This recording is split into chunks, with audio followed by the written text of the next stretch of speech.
Timnas Indonesia akan menghadapi laga krusial melawan Australia pada Kamis 20 Maret di lanjutan kualifikasi Piala Dunia Zona Asia.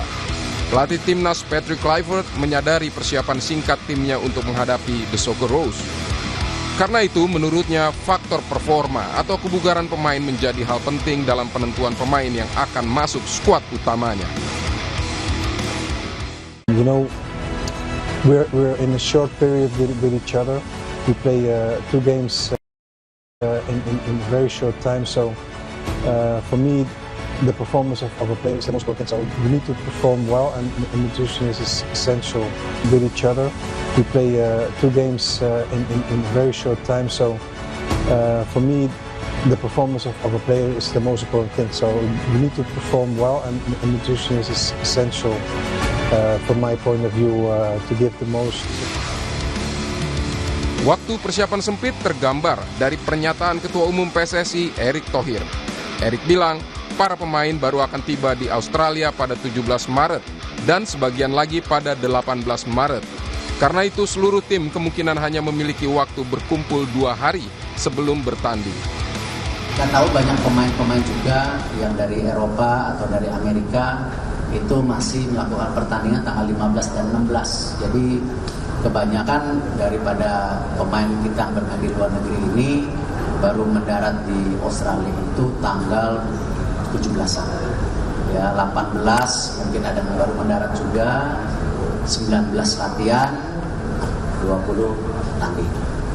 Tanggal 21 mereka kembali, mereka konsolidasi untuk mempersiapkan pertandingan melawan Bahrain. Di tengah persiapan jelang lawan Australia, ada kabar buruk. Gelandang serang Egy Maulana Fikri tak dapat membela timnas karena cedera. Namun kabar baiknya, 3 pemain naturalisasi baru, Emil Audero Mulyadi, Dean James, dan Joey Pelupesi siap melawan Australia karena permohonan pindah federasi sudah disetujui FIFA dan AFC. Tim kepelatihan baru di bawah Patrick Kluivert pun hampir lengkap dalam mempersiapkan tim menghadapi 4 laga sisa kualifikasi Piala Dunia. Kabar terbaru, Patrick Kluivert telah memilih 1 orang asisten pelatih lokal, yaitu Sofi Imam Faisal.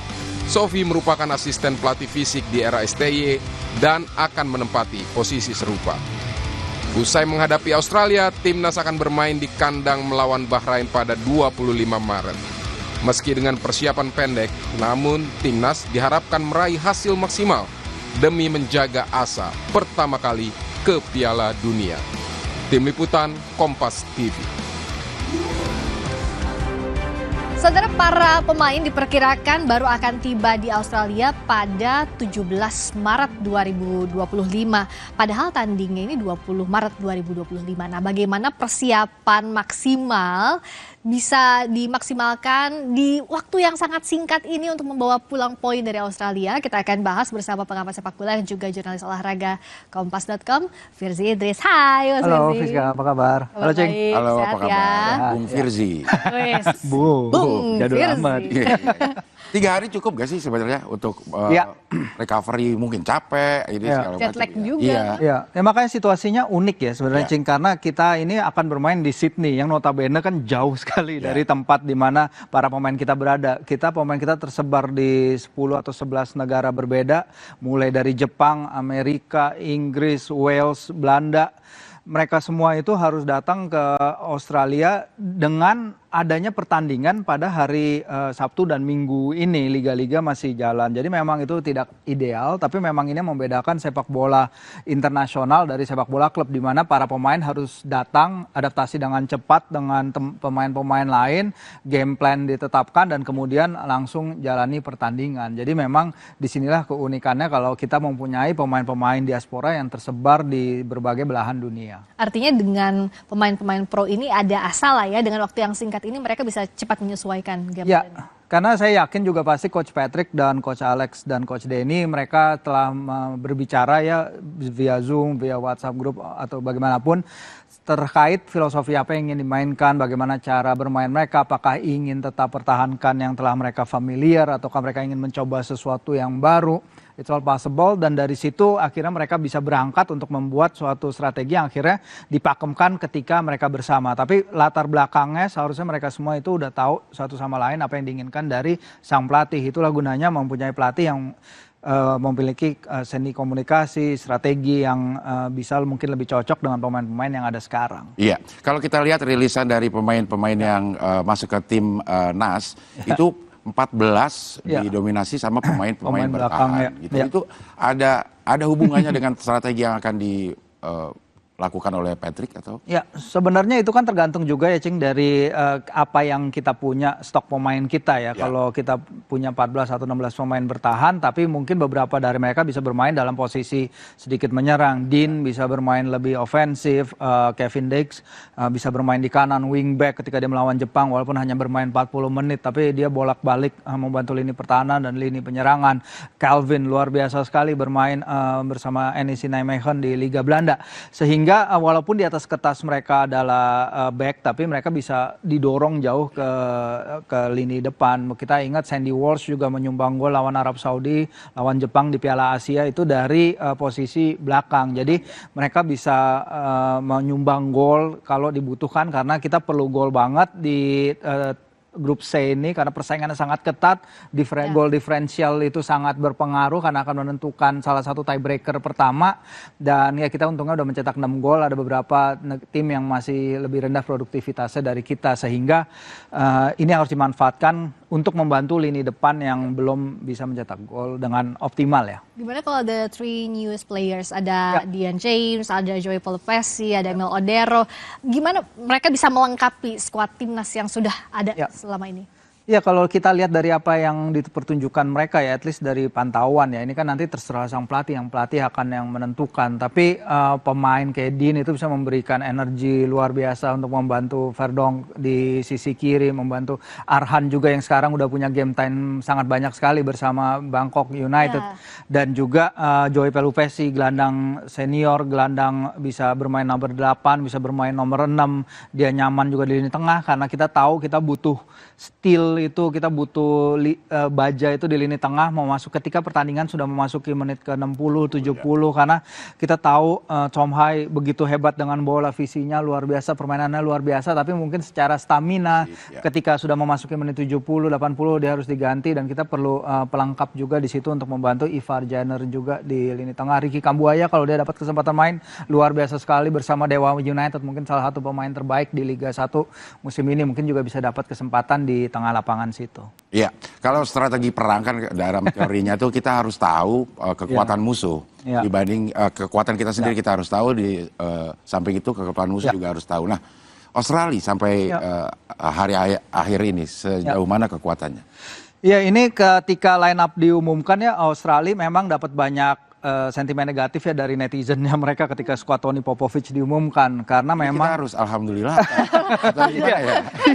atau jangan-jangan ini strategi berbalik double ini ternyata. Nah, ternyata ini karena memang ada 10 kan Cing pemain mereka yang absen, mulai dari Harry Souttar, mulai dari nama-nama Connor McCalf yang sangat bagus sekali di lini tengah. Ada 5 pemain bertahan mereka yang setidaknya absen, ada Dean Matthews, dan ini menimbulkan sang pelatih itu harus mencari pemain-pemain lain yang layer 2. Nah, ternyata layer 2-nya itu juga ternyata nggak sebagus sama ekspektasi para netizen sana, terutama pemain bertahan. Saya bicara dengan teman saya, jurnalis Australia di sana, Paul Williams, dia mengatakan bahwa skuad ini itu lini tengahnya sangat kurang sekali. Mereka kurang kreativitas, mereka minim gol. Ini dia dalam kata-kata dia, tim ini nih rentan nih sebenarnya melawan Indonesia, dan kemudian mereka juga akan menghadapi China kan. Kusini Yengi misalnya, penyerang mereka yang mencetak 2 gol lawan Bahrain terakhir, mereka menyelamatkan hasil 2-2 lawan di kandang Bahrain. Dia itu absen hanya bermain 30 menit bagi tim barunya Portsmouth sejak pergantian tahun. Karena dia baru balik dari cedera, Cing. Jadi dia masih dalam kondisi yang tidak 100% fit. Sementara penyerang lainnya adalah penyerang lokal Adam Taggart. Walaupun Chris Goodwin main bagus bersama Hibs di Liga Skotlandia, tapi kedalaman skuad ini yang menjadi masalah. Maka dia bilang gol dan kreativitas ini yang jadi masalah bagi para pemain skuad timnas Australia sekarang. Jadi kalau kekurangan Australia banyak yang cedera, dianggap nggak produktif anggotanya. Tapi kalau kita waktunya mepet. Iya benar, kita waktunya mepet benar. Tapi artinya kalau secara peringkat meskipun kita di bawah, belum tentu juga kita secara di atas kertas sekarang nggak lebih unggul dari Australia dong? Iya, ini sih sebenarnya karena memang ketika kita bermain lawan Australia di GBK kan juga itu situasinya berbeda ya. Itu di sana Graham Arnold lagi memasuki akhir-akhir eranya gitu.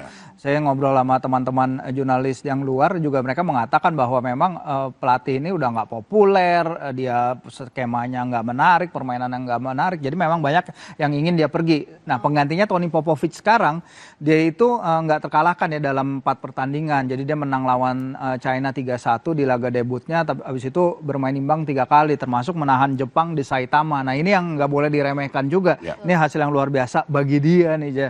Nah sekarang kita akan lihat apakah dia dengan pemain-pemain yang mungkin nggak 100% fit, yang dibawa pun dapat banyak sorotan. Misalnya dia nggak bawa Nestori Irankunda, itu pemain yang waktu di GBK dia main 58 menit dan dia benar-benar kecepatannya merepotkan barisan pertahanan kita. Dia mainnya sebenarnya lagi bagus, pemain dipinjamkan dari Bayern Munchen ke Grasshopper di Liga Swiss. Dia memenangkan penghargaan Player of the Month di Liga Swiss, tapi nggak dibawa karena ya itu dia, banyak yang bingung kenapa pemain ini nggak dibawa, sedangkan pemain-pemain liga lokal yang mungkin nggak dianggap lagi sebagus itu malah justru dibawa. Jadi banyak pertanyaan dari netizen Australia, tapi ya kita akan lihat nih apakah di lapangan mereka bisa berbicara lebih baik daripada reputasi mereka, Jing. Iya, kalau 2-3 bulan yang lalu mungkin target kita di pertandingan ini seri aja udah bagus banget. Tapi melihat kondisi yang sekarang, terus kita juga punya tambahan pemain itu sih, ya betul. Asanya ada nih untuk bisa. Asa selalu ada dong, harus ada dong untuk kita. Iya. Kita selalu optimis terhadap timnas, Cing.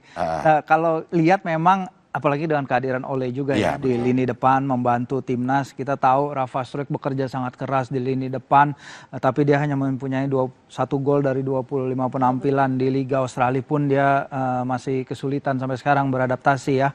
Dan Ole Romeni datang, memang dia baru mencetak 1 gol bersama Oxford United di divisi Championship, tapi gol itu datang lawan Coventry City nih, timnya Frank Lampard yang lagi jago sebenarnya. Walaupun akhirnya Oxford juga masih tetap kalah, tapi at least dia udah buktikan. Dan kalau saya baca-baca di fan forumnya para fans Oxford United tuh scrolling mereka appreciate kerja keras yang ditujukan oleh Romeni, bagaimana dia link up lini tengah dan lini depan. Nah kita sangat perlu ini link up antara lini tengah dan lini depan, peran yang dimainkan oleh Egy dengan baik di round 2 qualifiers, dengan Marcelino juga bagus sekali di laga terakhir lawan Arab Saudi, tapi kita perlu something more juga di lini itu. Dan mencetak gol juga jadi masalah juga bagi timnas kita ya. Kita spread out the goals, jadi kita nggak punya satu pemain tajam yang bisa untuk jadi tumpuan dalam membobol gawang lawan. Nah harapannya nih dengan adanya Ole, apalagi Ragnar lagi scoring dan Justin, nanti harapannya absensi Ragnar tidak terlalu terasa. Oke, nah yang juga baru adalah tim kepelatihan kita. Yang berbeda kan ada penasihat teknik sekarang kita punya. Nah, apa sih sebenarnya signifikansi ke tim kepelatihan yang kita punya terhadap yang nge-push produktivitas timnas kita lawan Australia? Ya, memang kita tahu Jordi Cruyff adalah seorang technical director yang sangat bagus ya. Nggak mungkin seseorang bisa dapat pekerjaan technical director di Barcelona kalau dia bukan seseorang yang capable gitu. Dan luar biasa sekali bagi federasi, bagi kita untuk mendapatkan sosok dengan stature seperti itu, anak Johan Cruyff langsung yang mengawasi perkembangan teknis dari para pemain kita di sini. Dalam waktu singkat memang efeknya mungkin intangible dulu ya, karena seorang technical director, technical advisor, apapun itu kan dia tugasnya jangka panjang, dia menyusun strategi, grand design, blueprint, cara bermain. Nah kalau untuk sekarang ini memang dia akan menjadi penasehat tentu bagi Patrick dalam menakar para pemain lawan gitu. Misalnya secara technical abilities pemain mana yang perlu dijaga, pemain mana yang perlu dilihat lebih langsung. Dan ini langkah awal dia, karena Jordi di preskon pertama dia juga bilang ya, the first thing yang paling penting memang adalah these 4 games, 4 pertandingan pertama di Maret dan Juni, tapi yang terutama sekali penting di Maret ini dan Australia ini, karena mood dari supporter, mood dari semua kita di Indonesia akan terbaca dari apa yang didapat di Sydney gitu. Jadi kalau misalnya kita bisa mendapatkan hasil yang lebih dari ekspektasi akan sangat luar biasa sekali. Kayak kita punya baju baru, sepatu baru tuh mood pertamanya dulu kan. Baju baru, para pemain juga punya baju baru. Iya betul. Semua pakai baju baru, dan pelatih baru. Bung Firzi udah punya.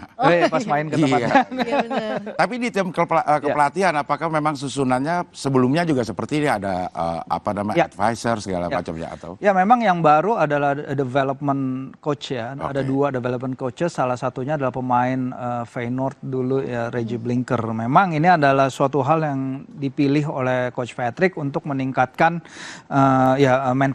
sisi mentality dari para player, dan ini sangat bagus sekali karena kita necessarily mungkin kita pernah timnas mempekerjakan psikolog iya, dan untuk membantu para pemain iya, tapi kadang itu hanya di kategori usia umur ya. Ketika di Piala Dunia U17 ada psikolog yang membantu. Nah, sekarang ini tim pelatihannya membantu fisioterapis. Kalau kita lihat rekam jejaknya itu, video analisnya pernah kerja di klub-klub di Eropa, pernah kerja di klub-klub Liga Belanda, bahkan bekerja bersama pemain AC Milan dan Inter Milan. Jadi harapannya sangat tinggi sewajarnya terhadap ya ketika kita mendatangkan seorang pelatih sekaliber Patrick Kluivert dengan Alex Pastoor dan Lanza, tentu ekspektasi kita tinggi dan itu sangat wajar sekali. Nah, bicara soal struktur kepelatihan kan kita pelatih lokalnya masuknya ke asisten pelatih fisik. Pelatih fisik ya. Ya, kita kan pernah bicara ya dengan Coach Neil Maizar di sini ya, Friska ya, bagaimana apa yang diperlukan kan dari seorang pelatih lokal untuk mentranslate apa yang ada di liga lokal, pemain-pemain bagaimana dan apa yang dibutuhkan untuk menjadi bagian dari susunan tim nasional. Nah, ketika diumumkan sebagai asisten pelatih fisik, ya pasti itu yang paling capable dari yang kita ada, dan dengan pengalaman Coach Sofi juga melatih di Sabah, di Liga Malaysia, dia punya pengalaman itu, dia lisensi A, AFC, dia punya pengalaman di Liga 1, dia punya pengalaman di timnas, berbagai timnas kategori usia umur dan timnas putri juga dia pernah bekerja di setup itu, jadi pasti kehadirannya akan penting juga nih untuk transfer ilmu itu yang kita harapkan. Sementara di selain sisi pelatih-pelatih kita yang mantan pemain juga akan terus mendapatkan mentoring seperti yang udah diutarakan dari Patrick Kluivert dan timnya.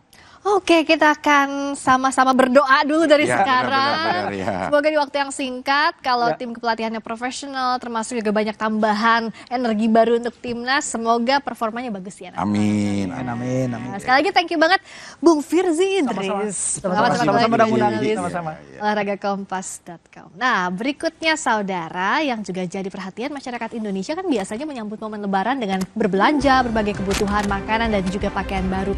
Namun laporan harian Kompas menyebutkan tingkat konsumsi atau belanja masyarakat jelang Lebaran dari tahun ke tahun terus menurun. Kita akan bahas di Sapa Indonesia Malam Akhir Pekan sesaat lagi.